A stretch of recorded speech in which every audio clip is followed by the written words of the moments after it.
নমস্কাৰ third all Assam inter college debate কম্পিটিশ্যনত আজি উপস্থিত থকা বিচাৰকদ্বয়ৰ প্ৰমুখ্যে এই কলেজৰ অধ্যক্ষ মহোদয় লগতে আজি এই সভাত উপস্থিত থকা সমূহ ছাত্ৰ ছাত্ৰী আৰু ব্যক্তিসকল ইতিমধ্যে মই সদনৰ স্পিকাৰ হিচাপে থাকোঁতে মোৰ মনৰ কথাখিনি ক'লোঁ আৰু মই যিখিনি কথা কাগজত লিখি ৰাখিছিলোঁ সেই গোটেই কথাখিনি খুব সুন্দৰকৈ শ্ৰদ্ধাৰ বিচাৰকদ্বয়ে ক'লে। মই যিখিনি কথা তোমালোকক ক'ম বুলি ভাবিছিলোঁ বা মোৰ মনত যিখিনি কথা আছিলে সেই গোটেইখিনি কথাই সাৱলীলভাৱে খুব সুন্দৰকৈ স্পষ্টকৈ তোমালোকৰ আগত ব্যক্ত কৰিলে। গতিকে মই বেছি সময় নলওঁ, তাৰ লগত মই কেইটামান কথাই সংযোগ কৰিব খুজিম।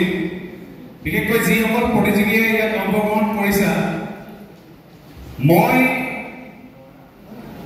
কেইবাখনো চিলেক্টেড তৰ্ক প্ৰতিযোগিতাত অংশগ্ৰহণ কৰিছিলোঁ, কিন্তু মই আৰম্ভ কৰাৰ সময়টো অলপ দেৰি হৈছিল। স্কুলত থাকোঁতে মই শংকৰদেৱ শিশু বিদ্যানিকেতনৰ ছাত্ৰ আছিলোঁ আৰু তেতিয়া স্কুলত ডিবেটিং কৰোঁ। স্কুলৰ পৰা স্কুলত যিখিনি হয় বা বেলেগ বেলেগ স্কুলত যিখিনি হয়, কটন কলেজত মই পঢ়োঁতে খালি সেই প্লেটফৰ্মত নগ'লোঁ বা তেতিয়া উপলব্ধি নকৰিলোঁ। পাছত যেতিয়া NM কলেজলৈ মই আহিলোঁ বা মই BEd কলেজত পঢ়োঁতে তেতিয়া মই কেইবাখনো ভাল ভাল ডিবেটিং কম্পিটিশ্যনত গৈছিলোঁ আৰু বহুখিনি কথা শিকিছিলোঁ। কিন্তু মোৰ এই কথা কোৱাৰ স্কিলটো মই কোৱা নাই যে খুব এক্সপাৰ্ট স্পীকাৰ বুলি কোৱা নাই, কিন্তু মই এই কথা কোৱাৰ যি মানে যিটো সাহস, এই সাহসটো মই স্কুলৰ দিনৰ পৰাই বৰ্তাই ৰাখিছিলোঁ। আৰু স্কুলৰ দিনৰ পৰাই মই যিকোনো ডিবেট হওক, কবিতা আবৃত্তি হওক, যিকোনো কম্পিটিশ্যনত অংশগ্ৰহণ কৰাৰ আগতে আইনাৰ সন্মুখত নিজে নিজে প্ৰেক্টিচ কৰিছিলোঁ। ডিবেটিঙৰ যেতিয়া কম্পিটিশ্যন থাকে, কেইবাদিনৰ পৰা আইনাৰ সন্মুখত মই নিজৰ বডি লেংগুৱেজ, নিজৰ প্ৰেজেণ্টেশ্যন সদায় চেক কৰিছিলোঁ। এনেকুৱা হৈছে সকলোৰে প্ৰেক্টিচৰ চিষ্টেমটো বেলেগ বেলেগ হয়, মই তেনেধৰণে কৰিছিলোঁ। আৰু সেই কামখিনি কেনেকৈ মোৰ আজি প্ৰয়োগ হৈছে মই তাৰে এক্সাম্পলটো দি পেলাই মই মোৰ বক্তব্য সামৰিম।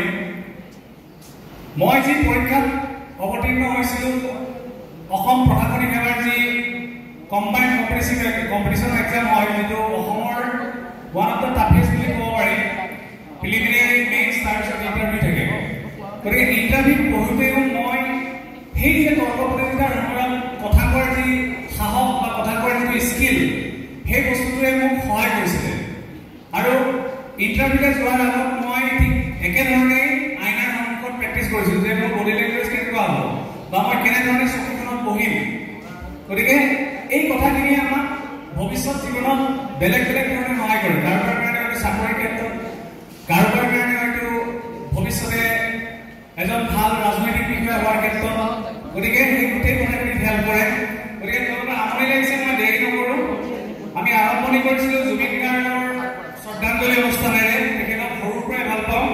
মই জুবিন গাৰ্গ ফেন ক্লাবৰ সদস্য আছিলোঁ আৰু জুবিন গাৰ্গ আমাৰ মাজত এতিয়া নাই, কিন্তু প্ৰত্যেক মুহূৰ্ততে ৰাতি সাৰ পালে মোক মনত পৰে। সেইকাৰণে জুবিন দাৰ এটা কবিতাৰে আজি মোৰ বক্তব্য সামৰিম। তেখেতে লিখা এটা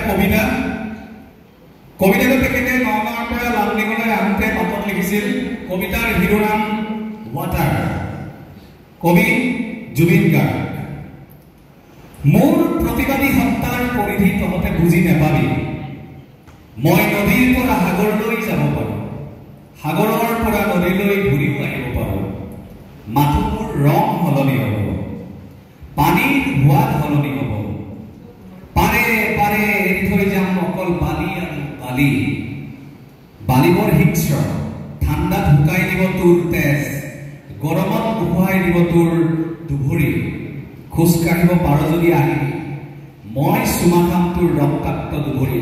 B water, be selfish. Thank U.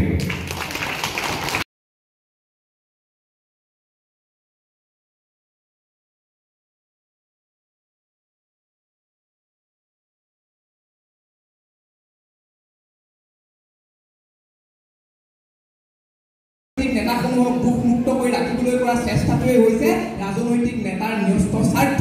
আৰু এই কথাখিনি আজি বুজি উঠিছোঁ বাবে গতিকে সেই ক্ষেত্ৰত মোৰ যুক্তিৰে বা আজি এই সন্মানৰ মজিয়াত যিসকলে যুক্তি দাঙি ধৰিলে সেই যুক্তিৰ আধাৰত এই বিলখন মই নাকচ হৈছে বুলি ভাবিম।